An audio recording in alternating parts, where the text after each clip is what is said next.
It's trap time, baby! Wow. I have been dying to talk about this movie since it hit theaters, but the entire back half of it is excluded from the trailer, so I had to wait. This movie might just be my favorite comedy of the year. And you might be thinking, Amanda, isn't it a thriller? And yeah, it's supposed to be. There's the potential for thrilling things, there's moments that get a little bit tense, but the moments of my laughter outweighed them all. And I don't even know where the horror was supposed to be in this thing, but that's fine. We're not going full happening here, but that's because I think Josh Hartnett is just very aware of what's going on. What? No. But there are so many reasons why this movie is absurd, and some of that is like the typical Shyamalan B-style movieisms. But one of the things I find the most ridiculous is that I'm pretty sure this movie mostly exists for Shyamalan to launch his daughter's career. Nope, not the one that's already directed a movie this year, another daughter. And that's fine for most of the movie. It'll hit a very distinct moment where you're like, okay, logically this wouldn't be happening at all. I feel like he just wants to keep his daughter on screen more. But she plays a character named Lady Raven and writes all the music for that character, and she's not that bad of an actor. It's just a question of whether or not she should be present for half of what's happening on screen. But outside the many logistical issues, I think it's a pretty solid premise. Dad of the Year Cooper is taking his daughter to see her favorite artist, Lady Raven. This was apparently inspired by Shyamalan going to the Eras Tour and him wondering, why can't my daughter be Taylor Swift? You know, definitely less so on that last point, but the environment inspired a fun concept and she was perfectly able to fit into that role. What a dad he is! But Cooper quickly realizes that something seems to be off. There's an unusual amount of security swarming around the entrances and exits because apparently this entire concert is being used to try and catch a serial killer that they figured out is going to be in attendance. The whole thing is a trap.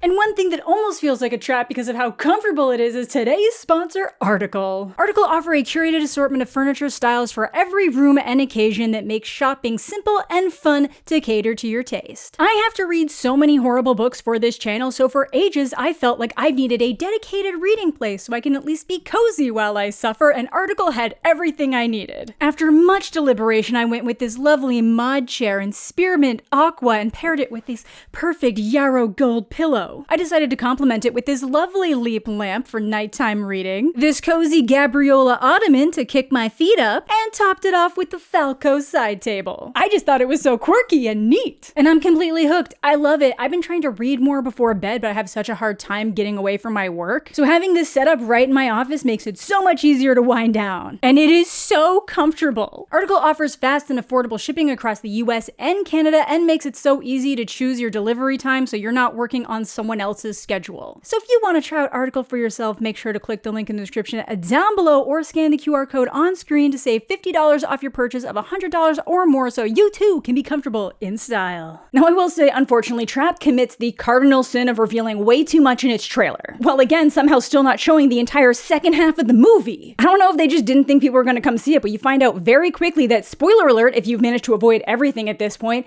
Cooper is the person the trap is set for, and he's just trying to escape with his daughter. The one thing I'll give the trailer the nod on, they don't show us the killer until after they reveal that this whole thing is a trap. Like, dude tells him what's up, and then he goes to look at his torture room. In the movie, they have him jump off to the bathroom pretty quick to check out his handiwork, and then they have him realize that this whole thing is a trap. Which makes the whole thing significantly less effective. Like, I don't know if Shyamalan's like, no more twists for you, I'm not being pigeonholed here, but I will stand that sometimes you can just make decisions that are better quality, because I wouldn't even call this a twist, it's the hook, and if you reveal it in the first 15 minutes, you can just edit things to make that hook more effective and more snappy. Y'all went the wrong way. At one point while watching the movie though, I was like, hey, it would be really funny if the kid was in on it too, but no. But let's dive into the movie, what works, what doesn't, and why it's funny and entertaining in either scenario. First off, as mentioned, Josh's performance here is stunning. I feel like he knew the assignment, he knew the Shyamalan ways, and he played into it. I know a lot of people said that his dialogue was specifically awkward and stilted because he as a character is like that, which to a point, yes, but so many of the other characters have the exact same dialogue issues. I have a dark side. You don't want to see it. I'm not complaining though, it's hilarious. Josh absolutely understood the assignment and it's perfect. I'm just saying that there is a reason why people kind of poke at Shyamalan dialogue. You can either like it or you don't like it. I appreciate it for what it is, but to just say that this was a creative choice for Josh's character to talk a certain way only applies to half of the issue. The beginning of this movie is really just setting up what a quirky guy he is. He's got these OCD tendencies, but he's trying to make sure his kid has a great time. We're not going to break any laws, Riley. Yeah, that's right. never break two laws at the same time. Like if you've got some dude chained up in a basement, you absolutely cannot speed. I'm joking, but that is actually good advice. Like the number of people who get caught after committing serious felonies because they're speeding is astounding. Amanda, stop giving people crime advice. But it's cute, like he's filming her doing some impromptu dances, asking about problems at school, learning the lingo. So what does crispy mean? And honestly kind of talking to her the way I imagine like a high school guidance counselor talks to teenagers but can't like differentiate the fact that you can't talk to them like you talk to an 8-year-old. It must be hard seeing what everyone's doing all the time. Why don't you and I take a picture together when we go inside? Jodie will be so jelly. But as much as this wants to present itself as a girl dad movie, and in some ways it is, like he's gonna abandon her for large swaths of this movie, which makes sense because he's trying to escape, but like, holy hell, just because he didn't leave without her and got her to do all these things doesn't mean he's doing a solid here. Like, the solid thing would not be butchering people, you know? Either way, as mentioned early into the concert, he slips off to the bathroom, very insistent that she stay in her seat, and a good trailer misdirection here would have been to let us know first that they're looking for a serial killer, make it known that maybe the serial killer, like, goes specifically after young girls, so then you're like, oh my god, he's gotta get back to his daughter or she's gonna get nabbed. I think you kind of get that vibe for a little bit in the trailer, but again, no. He's just slipping off to check on his captive before he starts to hallucinate who we will find out is his dead mother, and that's where his trauma comes from. Which I have many thoughts on. They don't really go that deep on it. They'll keep trickling it out. It makes no sense to me, but we'll get there. First, he has more daddy duty. The daughter of the kid who's been icing out his daughter, Riley, pops up all friendly, trying to fix things, and again, this is where Josh really gets to shine. The words coming out of his mouth, so friendly. The look on his face barely contain violent rage. He is not down for this woman's shit. You know how girls are at this age.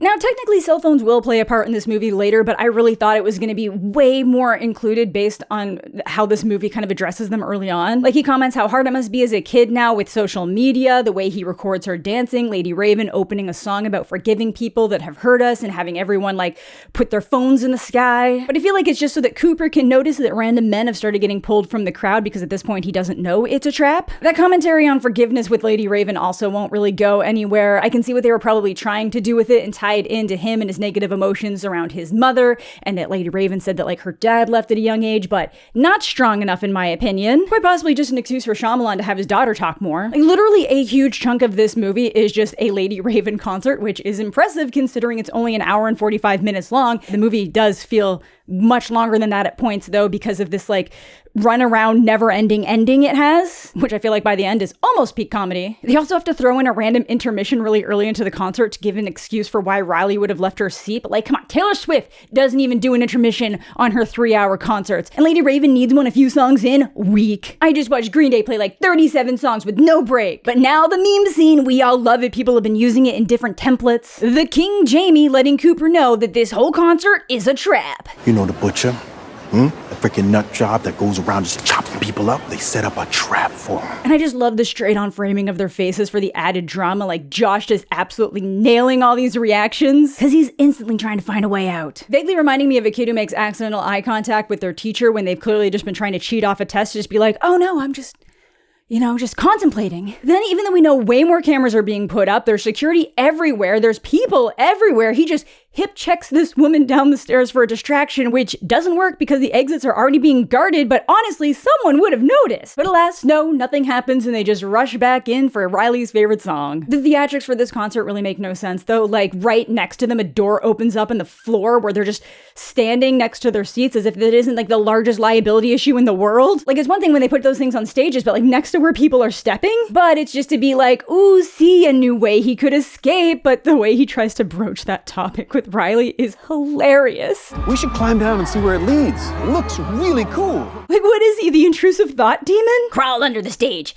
Do it. Well, I guess if he's killing that many people, kinda. So that's obviously not an option, so he leaves her again under the guise of getting the shirt Jamie promised him so he can scope out other escape options. And this dude is the unsung hero of the movie. I don't mean in like the literal sense is that he saves the day. I just mean he's like he is the sung hero of our souls. We all love Jamie. And he's apparently a little bit of a Butcher fan. He actually has a video of one of the bodies before the cops found it and everything. That's Pieces, dog. She's deli prepped. What a wild thing to show someone you just met. I think it's hilarious though. I love him. The only interesting thing we really find out here is that Cooper doesn't seem to have a specific type of victim, which is like pretty weird for the theoretical information that the profiler has on him, which again, we will touch on soon. Like at one point, Cooper is going to mention why he picks the victims he does, but I think it's like pretty dumb. But yeah, Jamie here is just so jazzed. He's given up all the secrets, like the code words they have to avoid being questioned, like what's going on with the FBI. Didn't even notice that Cooper nabbed his security card. Thinks he can trust Cooper because he said he was a firefighter. And apparently he actually is a firefighter, so that's surprising to me because I feel like firefighters would also have been in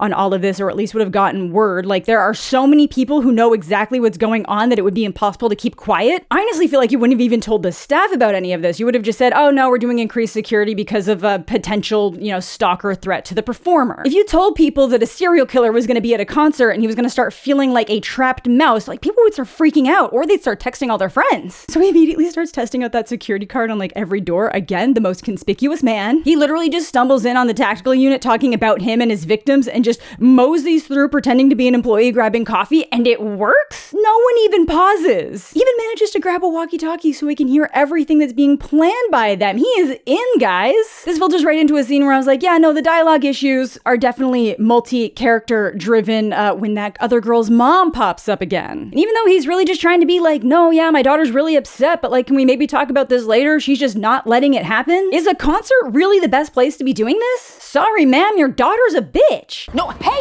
Don't mess with me, Cooper. I'm not someone to be provoked. They obviously just want to build up the tension in this interaction, so like attention starts getting drawn to them, but this is honestly one of the more normal things he's gonna do other than the dialogue. Like he's just been skulking around like a weirdo, him talking to another actual human being. Not that weird. I have a dark side. You don't want to see it. It's so bad. What does that even mean? I know it's trying to be like, oh, if only she knew who she was talking to, then we could talk about a dark side. But it just makes no damn sense. Thankfully though, someone else draws enough attention to get the cops to leave. Apparently it was just some dude that's wanted for a bunch of break and enters and assumed that this was all for him. But it's enough for him to snap into like happy dad mode, like, hey, it sucks that they can't get along. Let's talk it out over pizza, okay? Big smile on his face that just completely drops away while he's still looking at her. It's like, yeah, they'll hash it out over pizza. It'll be great.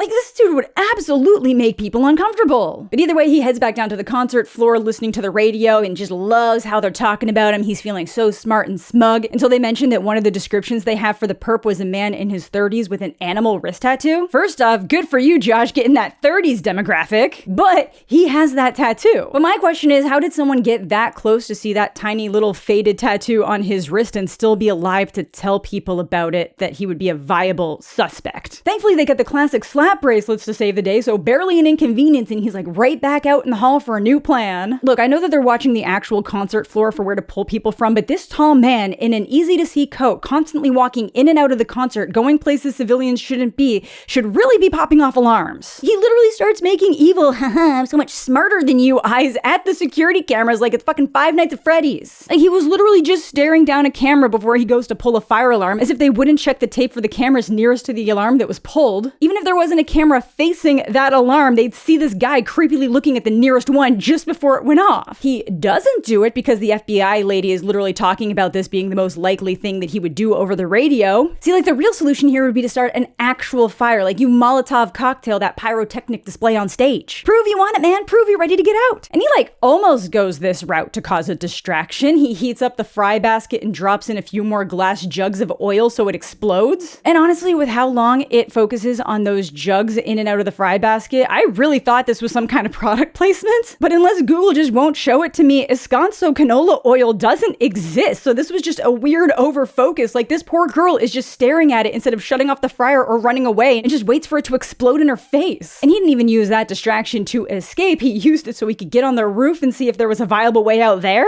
And again, you'd think here they would like roll back the tapes to be like, okay, who dropped 3 glass jugs of oil into the fryer? But no, they're thinking of everything except anything. I'll nitpick because we do end up seeing the quality of the security video they're working with later, and it is pretty damn clear. He does immediately start getting questioned on the roof by people, but talks his way out of it, but I'm still surprised they didn't like call down to someone else and just mention this weird employee. It's an accident in the kitchen. A friend got burned. It was very upsetting. Especially after the flip from like, oh my god, no, I'm so upset, that was so disturbing, but also who was that woman in the training seminar? By the way, Who was the older woman who gave the presentation? She looked like she was running the show. But as is obvious, that woman is an FBI profiler. He shouldn't have had to ask that, but oh well. More mom hallucinations, goody. But now the most viable of escape plans presents itself. Riley mentions the Dream Girl dance where someone is chosen from the crowd to go on stage with Lady Raven, which would give them backstage access. There's no way to get out of here except backstage, I guess, but no one can get backstage. So he lies to our Shyamalan cameo that Riley just survived cancer, so obviously she gets picked. Josh's performance here had some real School of Rock energy, and I love that. She just recovered from having leukemia. Tough road for that little one. And all they wanted to do before they bit the dust was play Battle of the Bands. I'm actually her uncle, her mother's brother. Why did it need to be that specific? Like, is there gonna be a quiz? Like, I know you've already said that the dad left her at a young age, but like, that's so weird, Shyamalan. The things that he chooses to clarify always astound me. But whatever, the guy guarding backstage actually does try to flag Coop for additional questioning, but Shyama Uncle talks him out of it, even though the profiler has done nothing but stress how crafty and calm the butcher is going to be, and that backstage access will be his easiest way out. Like, I know this kind of stuff happens in real investigations all the time, like you miss the baddie because of a stupid mistake and other people being idiots, but this is like truly next level, guys. Like, this is supposed to be a trap, and you are failing every basic fundamental thing. And you gotta know that the killer is probably here with a kid that he can use as leverage. Like, man, even if Riley had just gotten over cancer, he could still be a serial killer. Pretty fun moment, though, of the bully girl realizing that Riley's the one on stage. Don't tell me to breathe! Like, there is an entire other Disney Channel original movie going on inside this if you just shift the character perspective to the daughter, and it's incredible. But Daddy Dearest here isn't even taking this time to record her on stage. Like, come on, Dad. He's too busy trying to keep an eye out on the FBI agent and avoids her scrutiny by catching a little girl passing out. To me, it's wild that they've now brought back like 2 young girls who need medical attention without their family or a friend, but hey, firefighter Coop is here to save the day. Literally abandoning Riley. But then we get this scene of him watching Lady Raven prep for her final song behind stage, how she's kind to her employees, but that she has asthma, and something about that seems to set him off. Maybe he really hates asthmatics. Oh no. I really thought they were going to use her asthma for something, but no, they will not. There's just so many little pieces that could have been used so fun, and they just don't. They also then show that her mentor, the Thinker, is a dick. He is played by Kid Cudi. I feel like Kid Cudi just wanted to be in a Shyamalan movie, but apparently he is also very good friends with Josh Hartnett. Like, they've been buddies for ages. Lactate milk, not whole milk. You won't stop until I doo-doo on myself, now will you? He says he's channeling certain personalities in the industry and then like bringing it up to a satirical level, but I would love to know if there's a specific person. But hey, Daddy can finally relax because they got the go-ahead to leave out the back. But you're telling me that there are multiple people watching security cameras and not one person has noticed this weird 6'2" man bopping all around the venue, looking at cameras, ending up backstage, having an apron at one point, being in the like merch lockup in another moment, and no one noticed. But this is really where the movie goes off the rails. You know, everything up until this point, I was like, okay, you know, it might not make the most sense, but we'll allow it. It's entertaining, but it's fine. But like, a decision is going to be made here that purely feels like it exists to make sure his daughter has more screen time. Basically, they find out they still have to go through a security check to leave unless they're a personal guest of Lady Raven. They still haven't said exactly what they're gonna do to figure out who the killer is, but he still decides to take matters into his own hand and tells Lady Raven that he's the butcher. And if she does anything or says anything to anyone, he'll kill the dude he has chained in a basement with one click of a button. You caught me. I admit it. But they didn't! There's also a moment where she compliments this ring that Riley has, and she says it was like an antique that her dad found, but it feels like they just wanted to toss in that he takes souvenirs from the victims and gives them to his family as gifts, which felt kind of unnecessary at this point for how the movie is playing out. They don't actually confirm that. I just assume that's what was happening, because they'll do it again later with the wife. Cooper got it from me on sale. He's good at finding bargains. But revealing himself is the dumbest thing he could do unless he plans to kill her. She's seen his face. They have his real first name. They know his daughter's name. They'll be able to secure security footage unless his plan was to instantly try running after leaving the venue, which would still likely result in him getting caught at some point. So like, what good is this plan? They literally confirmed that he was like, yeah, just drop us off over here and we'll walk to my car. Like, he was just gonna leave. Either way, the movie has now shifted from an escape plan with one protagonist to a rescue mission with another. Because instead of dropping them off, she asks if she can go visit their house. So now she has his address too. And here's Alison Pill. I saw her name go by in those opening credits and I I was like, wait, she's in this? And yeah. Now at this point, I really thought we had to be getting into our last 15 to 20 minutes, but there are still a solid 40 minutes of this movie left that are just completely outside the venue. But Lady Raven wastes no time. She instantly starts asking the family about the butcher, saying that the concert was actually a trap for him. At first I thought they were gonna do the thing where the wife's actually in on it because her reaction to the question just feels weird. The butcher? But no, again, not the direction they're going in. But she reveals that the reason why they figured he was going to be at the concert is that they found a partial receipt in one of his potential murder locations. As if anyone buys tickets that would leave behind a physical receipt in this day and age for concerts, but sure. Also, I feel like with even a partial receipt, you'd end up with the date or the time of purchase or the last handful of digits of a credit card numbers. You could have figured out who it was based on all that, but apparently not. Like, was it literally just a little scrap that said Lady Raven Tickets X2? Again, I'm supposed to believe that there was enough information on it to know what concert it was, what date it was, but it didn't have like the seat numbers, it didn't have any of that information, it didn't have any account information, it didn't have the date it was purchased, so that they couldn't even go back through that and like really narrow it down as to who it might be. Like, come on guys, we can do better. Then she just starts dropping all the main traits that the FBI told her about him, that he'd be an organized killer, works in a position of authority, has a dark vehicle, OCD tendencies, matching Daddy Dearest pretty damn well. He was a man who had a scarring relationship with his mother. What a stressful day you must have had. You must be tired. That's so awkward.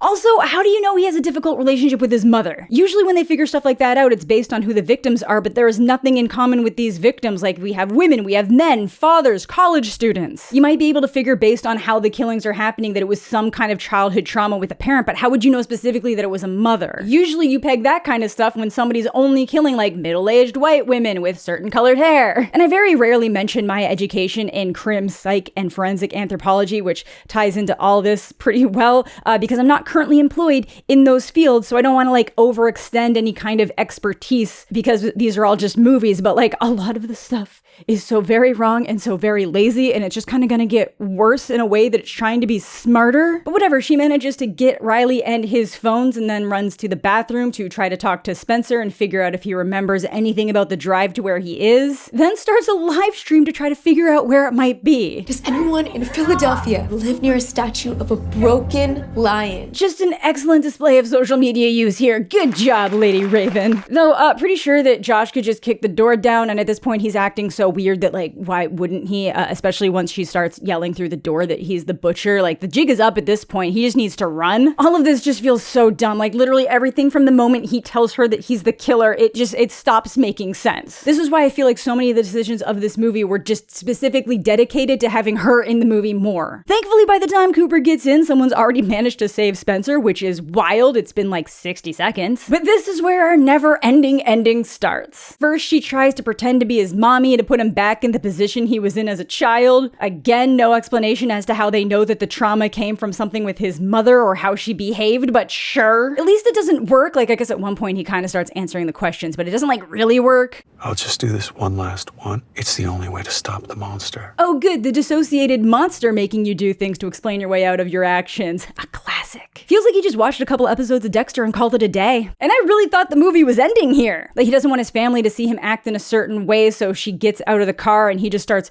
giving them all messages for when he's like either dead or in jail. Everything's gonna work out with those girls at school. Rachel, the water heater guy's coming on Tuesday. Don't let him trick you into buying a new one. It works fine. Then just does this goofy little guy garage door close. I love it. So the cops finally show up and he's just tidying before he escapes through the pantry and somehow steals police SWAT gear and drives away with Lady Raven? How the hell? Again, it was like 60 seconds. And if you're wondering why he's made off with her and what his ultimate plan to get away is, no, it's actually just because he does legitimately want to kill her. She fits his MO, apparently. And his MO is that he is attracted to people who think they're whole but actually aren't. Everyone's in pieces. Oh, that's why he chops them up.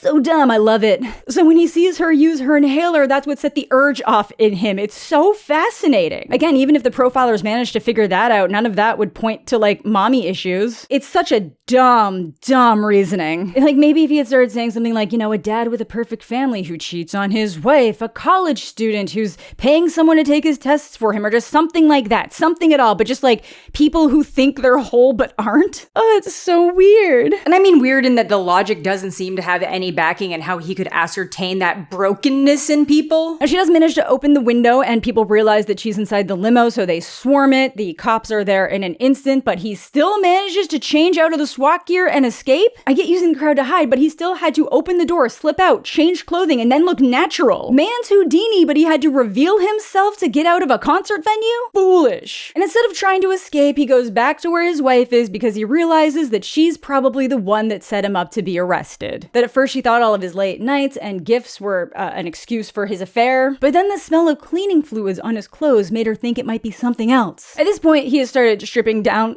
clearly to try to avoid splattering himself with blood when he plans to kill his wife, but I actually think, seeing that this is his home, it would have been easier to let the blood get on the shirt and then change rather than having to shower off. But basically, she followed him one day to a safe house he has, so it's not even a kill spot, just where he likes to plan and quiet, and left part of that receipt and tipped off the cops that was a weird location. So if it was nothing, there'd be no worries, and if it was something, she wouldn't have to actively turn him in. And the reason why he's so angry is that he's now blaming her for why he'll never be able to see his kids grow up, even though, man, it's your own actions. You did that, sir. But before he does the deed, she's like, hey, let's just finish that pie I made, and he does it? And apparently she managed to drug the pie with something that was in his kill bag, so goody, now we have a drugged up, hallucinating serial killer having a conversation with his dead mommy. Again, that whole aspect of the story is so dumb. They don't flesh it out enough for it to matter. It feels really lackluster. They don't even try to employ any kind of flashbacks. Maybe they're saving it for a sequel, because I really do think they might be trying for a sequel. Not everything needs a blatant explanation. He could have just been a serial killer. He didn't have to have full-on hallucinations or any backstory at all.